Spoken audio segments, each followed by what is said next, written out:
This is our nice new Scanstrut mount. So there's a company called Scanstrut who make masts. They've very kindly sent me a lot of clever bits that should hopefully mean we can mount everything properly. As always, we've got to mount a lot of stuff on a very small boat. Got all the plates, masts. So that does fit. Nice, nice rubbery gaskets. Keeps it all dry. So the radar goes on here, and then the camera goes up here.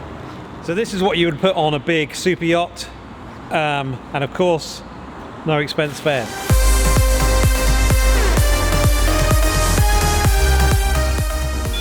Yes, look at that dual screen.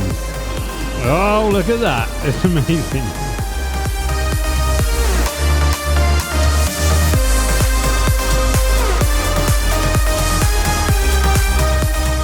Everything is running very nicely on board.